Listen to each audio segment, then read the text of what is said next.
Here's what's next. The Commander-in-Chief, Joe Biden, needs to wake up and do something about a broken border. It's his job, above all others, to secure the nation. Here's what we learned this week in Judiciary. The director of the FBI said, when asked about blinking lights threats, "I see blinking lights everywhere I turn." Since October the 7th, now people need to understand that what happened to Israel affects you too. Now we've all chosen, Republicans and Democrats, to support Israel because we need to.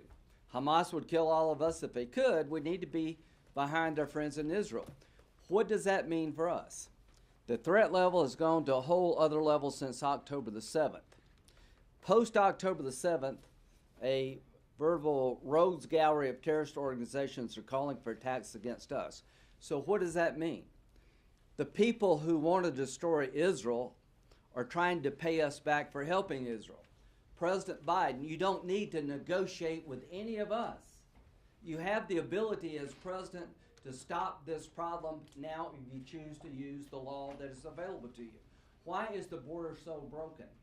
Because the policy choices of President Biden are not working. Next. I've never seen a time when all the threats, or so many of the threats, are all elevated at exactly the same time. Next. This was December the 6th. Fighting age males lined up as far as you can see.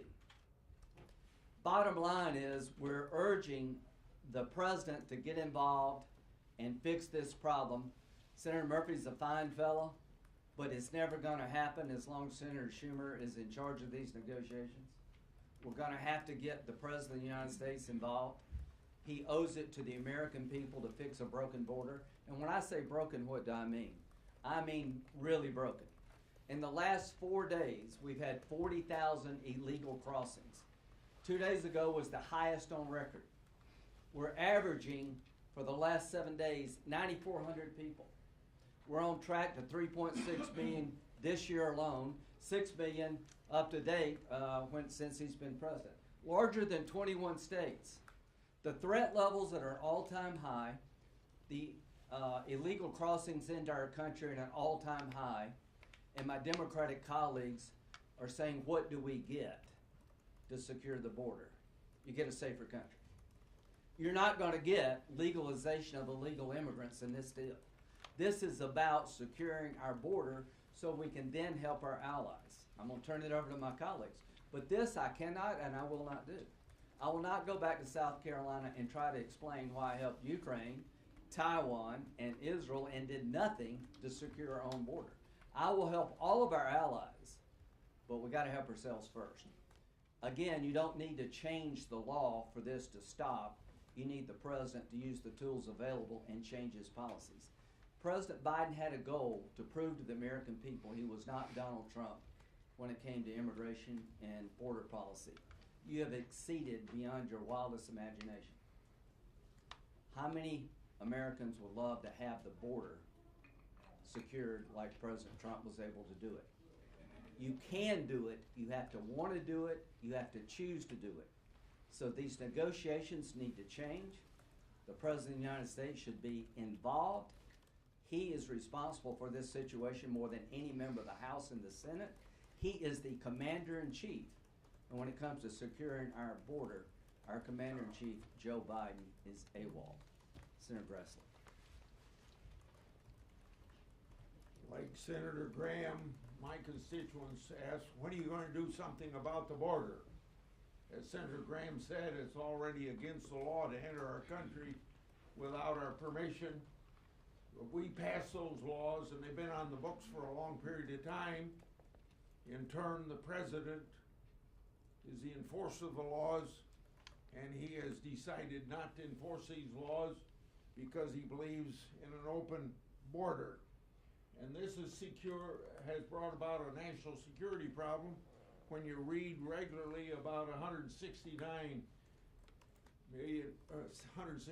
people on the terrorist watch list that have entered the country, and those are the ones we know about because they're on record.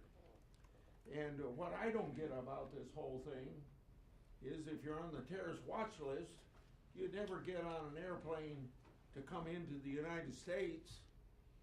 So how can you fly to Mexico, or however you want to get to Mexico, be on the terrorist watch list and get into this country without being denied the same way you would be if you wanted to get on an airplane? So we have to do something about this, and it's up to the presidents to do it, but we need some policy changes. That's what this debate is all about. I'm really glad that all the people up here with me and people that aren't up here with me, 1 week after October 7th, we sent a letter to the President of the United States warning him about the fact that there could be, because of what happened in Israel, terrorist attacks was in the United States.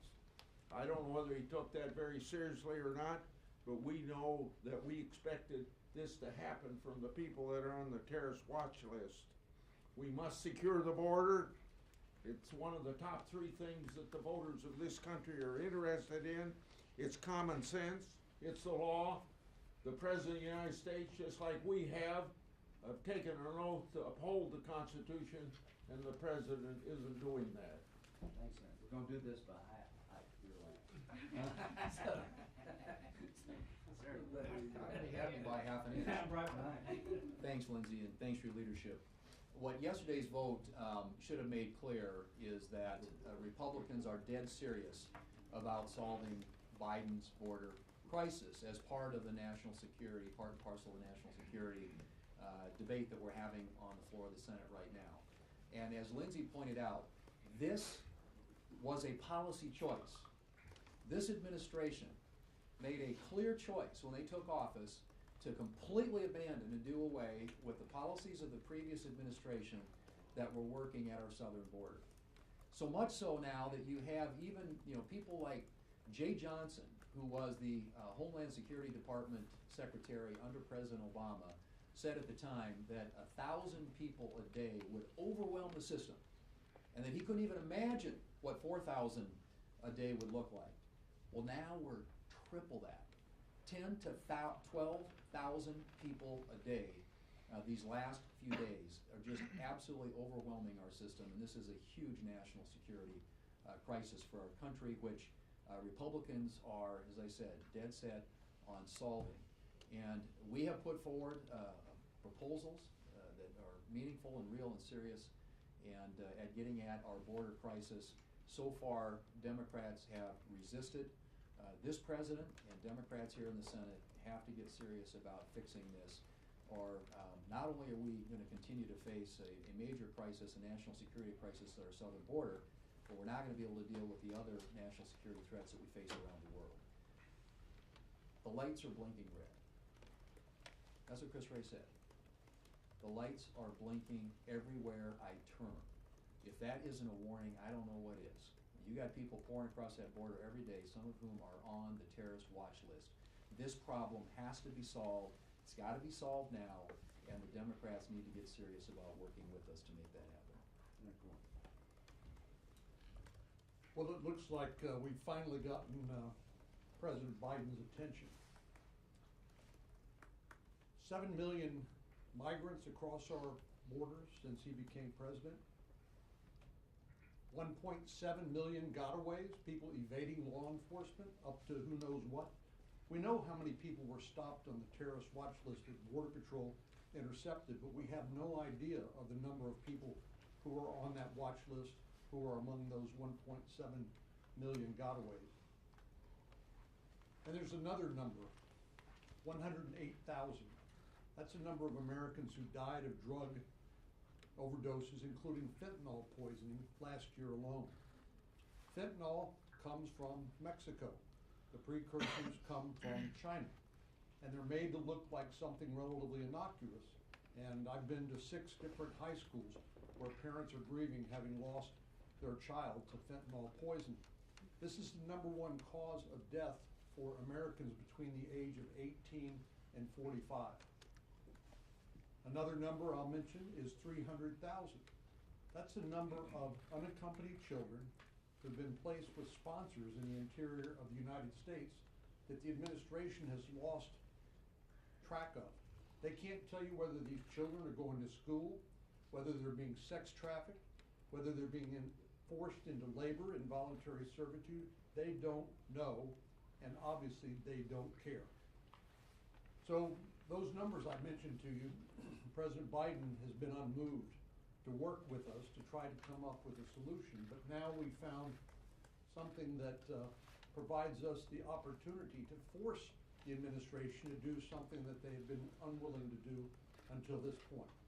And we intend to do everything we can to make sure that these policies are put in place to stem the flow of illegal immigration in our country, along with all the other problems that go along with it. Legal immigration has been one of the greatest blessings that this country has ever experienced. Legal immigration, but President Biden has outsourced our immigration policy to the cartels who smuggle people by the head for thousands of dollars, and the drug cartels that took the lives of 108,000 Americans last year alone. Our nation faces several grave threats. We have Iran trying to kill American troops or blow up our ships every day in the Middle East. Radical Islamic terror groups like Al-Qaeda or ISIS, Hamas, Hezbollah threaten our people.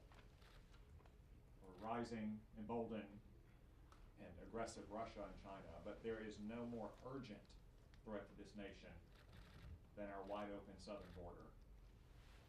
You've heard these numbers, they're astonishing. 10 to 12,000 people a day crossing our border with no right to be here. Just put that in perspective. Over 3.6 million people a year. It'll probably be more than that since the numbers continue to increase. That is more than the entire population of the state of Arkansas. For that matter, it's more than the entire population of the state of Arkansas by Halloween. You can get a Vermont thrown in for Thanksgiving and Christmas as well. And it's not just the fact that that puts strain on jobs and wages for American workers or schools and hospital systems and housing, but hundreds and hundreds of those people are on the terror watch list, or they're so-called persons of concern that could be infiltrating our country to commit mass casualty terror attacks against our people. And they are here not by accident, but because of Joe Biden's specific policy choices. Our border was closed the day Joe Biden took office. Now we have 12,000 illegal migrants crossing every day because he abuses our asylum laws, because he extends parole to vast groups of people as opposed to a case-by-case basis. Even the day-to-day tactical challenges. He won't let the Border Patrol defend themselves or defend what stretches of wall there are from attack and from destruction. He turns a blind eye when the cartels are trafficking people across our border or setting up de facto travel agencies in the old world. That's why not just Republicans in Congress, but the American people say Joe Biden has done a terrible job on our border. And they are tired of it, and they are demanding change. Now, Senator Graham said Joe Biden could change tomorrow. He could implement policies tomorrow that would not just substantially reduce, but almost entirely stop the flow of illegal migrants, to include potential terrorists across our border. He has shown no willingness to do that because he has shown no willingness to stand up to the radical left in his party. And if he is not willing to do that, then we will have to force him to do that. The Democrats in the Senate have not yet come to grips with that reality, that they are going to have to grant significant concessions on the border to pass the president's supplemental aid package. And certainly the House of Representatives will demand that. And until they accept that reality, the legislation will not pass.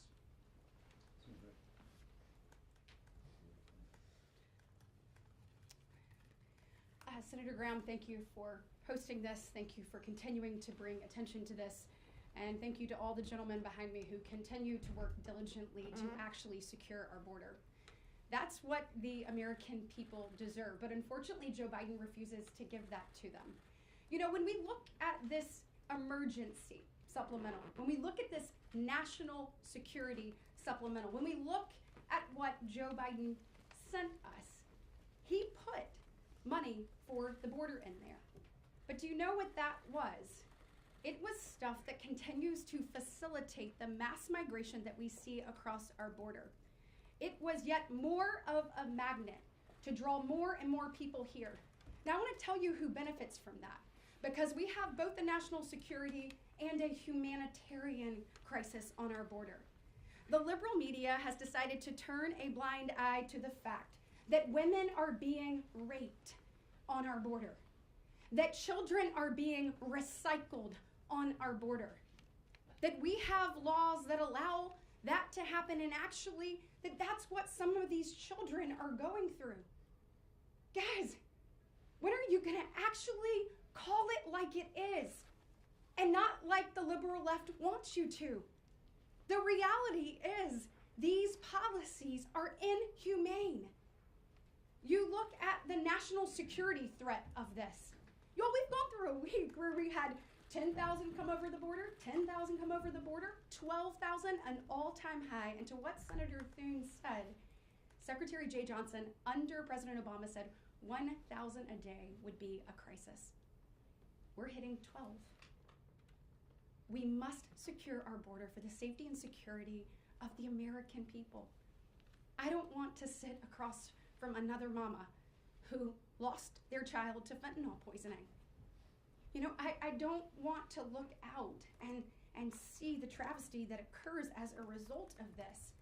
And at the end of the day, when we're putting policies in place to ensure that we have national security, the first among all of these must be the border. And y'all need to wake up, because Senator Graham asked the questions yesterday. He asked Director Wray about this. He said, I've never seen a time, this is the response, Director Wray, I've never seen a time where all the threats, or so many of the threats, are all elevated at exactly the same time. He followed up with, I see blinking lights everywhere I turn. He said a heightened threat environment from foreign terrorist organizations, and obviously the ability to exploit ports of entry, including our southwest border. Senate Democrats and President Joe Biden are putting the American people last. We need to make sure we create deterrence. We need to make sure we create safety, and we must do more for the people here at home. They deserve it, and that is exactly what we are going to continue to fight for. Actually, I want to start by thanking Senator James Langford, who you all know is on point for negotiating with our colleagues on the other side of the aisle for the work he's doing, and my colleagues here who are also having discussions trying to get to a good outcome. I also want to thank Border Patrol and Customs agents whose morale is at an all-time low. They know that they're overrun. They're dreading going to work every day because they know they're not going to succeed at their mission. This president could end this crisis right now without a single bill being passed. We know he's not going to do that, but we know it can be done because Trump did. This president also knows that the likely nominee for the Republican Party, and many people think the likely president to be sworn in next January, is Donald J. Trump. He said on his first day he was going to shut down the border, and I think he means it, and I hope that he would. But you know who's listening to that right now? It's the cartels.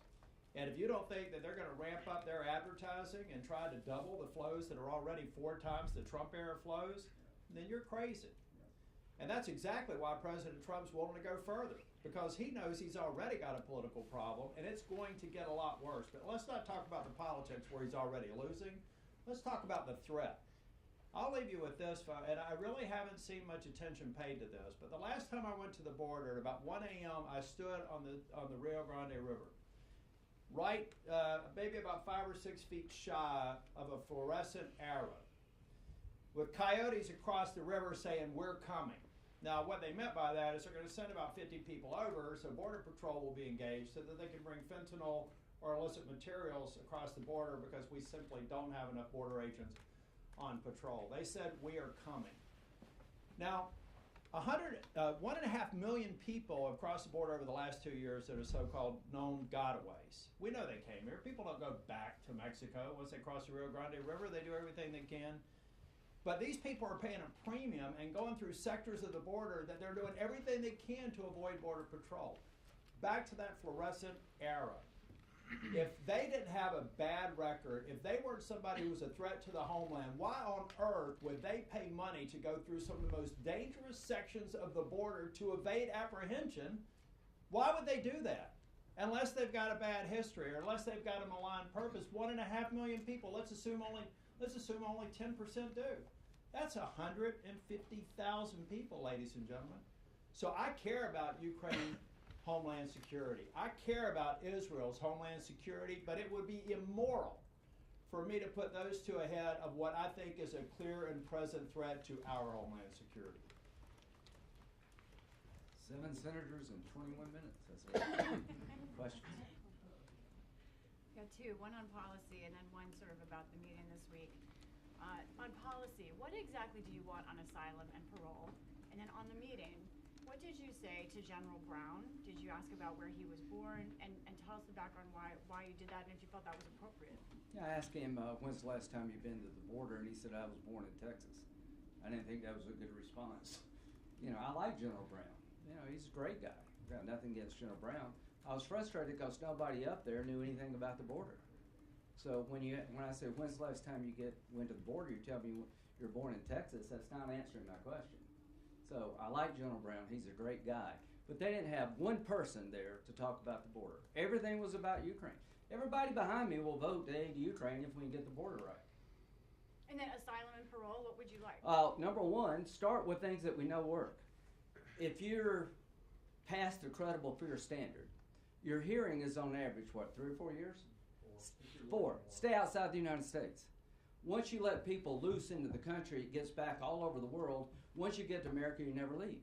The first thing you need to do to stop the flow or slow it down is make sure that people waiting for the asylum hearing are not released into the country, because that incentivizes people to come, because once they get released, the belief is you're never going to go back. Stop paroling people en masse. 240,000 people were given blanket parole under a statute that requires an individual analysis based on substantial benefit to the country or unusual humanitarian need. Quit abusing the law. He could do both of those things without one bill being passed, has been said. He's chosen to let people loose in the country. He's chosen to abuse the parole law, and his choice has led to a broken border with elevated terrorist threats. Joe Biden has been asleep at the wheel when it comes to the border. You need to wake up, Mr. President, before we get hit. Senator Murphy was asked downstairs if he thought the record 12,000 encounters at the border on Tuesday was a problem, and whether he shares your desire to lower the number of encounters. He says what the problem is that there aren't enough resources to process those encounters. So well, these negotiations should end. Because he doesn't understand. It's hard to fix a problem if you don't understand what it's all about. If you think 12,000 people are coming here because we're under-resourced, that's insane. They're coming here because they believe once they get here, they never leave. Under Biden, once you show up at the border, you're going to stay here forever. Catch and release is why they're coming, Chris. It's not about resources. The policy choices of allowing everybody to apply for asylum to stay in the country to wait for a hearing 4 years from now has led to a surge at the border. Parole is being abused. It is about policy choices, not about resources. Well, and to be fair, the president's supplemental request was Thank you, sir. The president's supplemental request was funding to address the symptoms. The symptoms are a New York mayor saying it's out of control. Chicago is saying they've had too many people sleeping in tents in cold conditions. He was there to actually request money to address the symptom. We're here to fix the problem. And just to follow up, is DACA amnesty in exchange for some policy? Nothing to incentivize more illegal immigrants. I can't think of a worse idea than to give people legal status. DACA? Right now, legalizing people incentivize more people to come. Maybe I'll be in the next wave of DACA. No legalization. Secure the border to get money for Ukraine, to get money for Israel, and to help Taiwan. Secure the border before we get attacked. Secure the border before the next terrorist attack happens. Yes. The director of the FBI said since October the 7th, a rogues gallery of terrorist groups are urging their members and people who are sympathetic to their cause to attack America. What do? You get a safer country. Senator, 2 two questions. One, I wanted to ask you guys on the timeline. Do you think this deal is possible before the end of the year? And then secondarily, can you speak to just kind of the fundamental disagreement? It seems like obviously you guys are very much about deterrence. You want to send a different message to people that they shouldn't come here, that you're not welcome to be released in this country. But Democrats fundamentally don't want to send that message. They don't want to tell migrants they're not welcome here. They don't want to say you have to stay in these home countries and wait years. I agree with you. So how do you get past that fundamental ideology? They got to change their messaging, or we're not going to survive as a nation. Here's what I tell my Democratic colleagues: you want to please people that literally want the border to stay open in an unlimited fashion. 76% of Americans would like to see the border secured. It's like pulling teeth talking to these guys. What do I get? How can I sell this to my caucus? Here's what you need to sell to your caucus on your watch, on the Biden administration's watch. The largest amount of legal crossing is occurring daily. We're on track to 10 million legal immigrants in 4 years of the Biden administration. The threats to the country at an all-time high. What do you get? You get a secure nation if you work with us. On the timeline, can you talk about, I mean, if you think that these talks are failing, Talk about if you think the talks are failing, is there any practical ability for you to pass something by the end of the year? I don't think the talks are failing. There are conversations going on right now, and I'm hopeful they're going to produce a result. But that happens only if the Democrats get serious.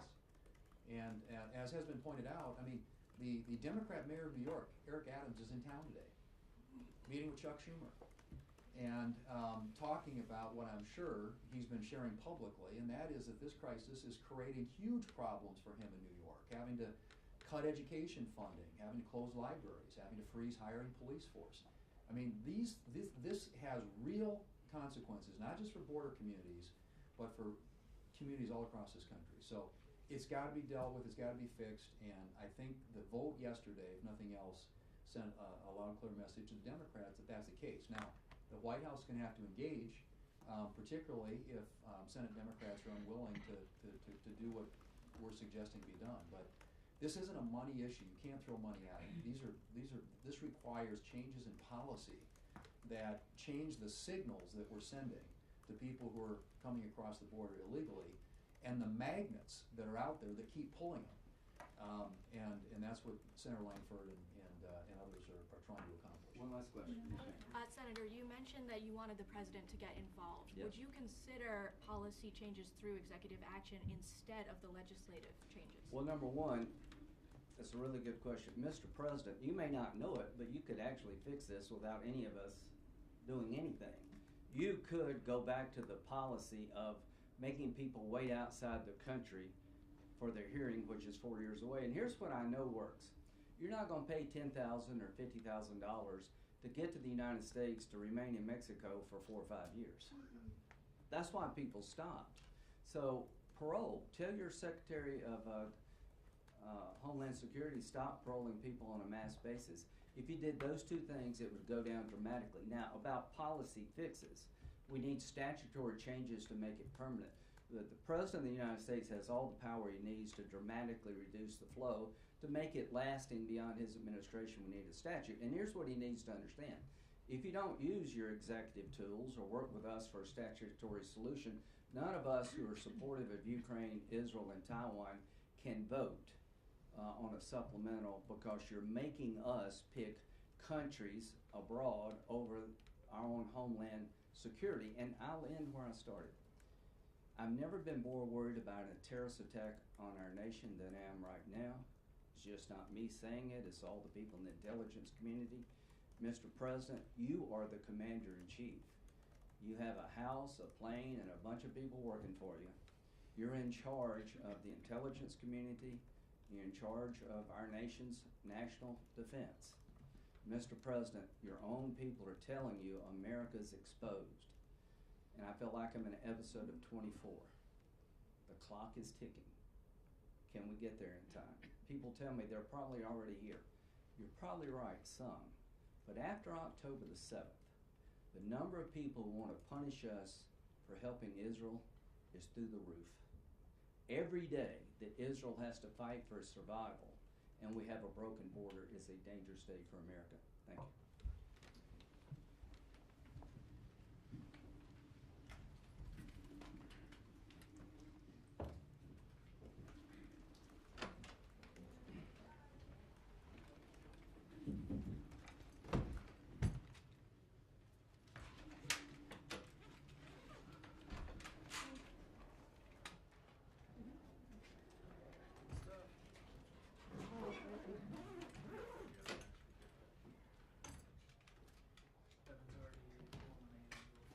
or is?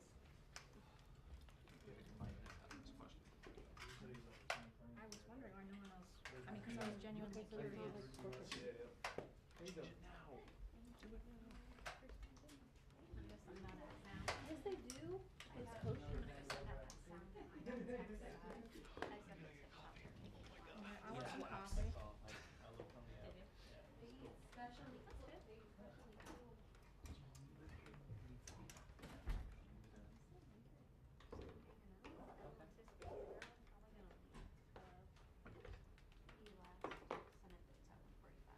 Okay.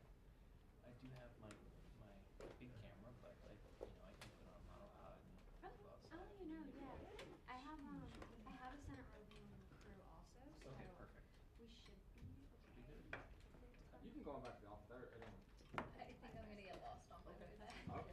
Alright. We'll see. Crazier things have happened. Yep. Thank you. You bet. Thank you.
This backpack here is not yours, right? Is it? No.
We got this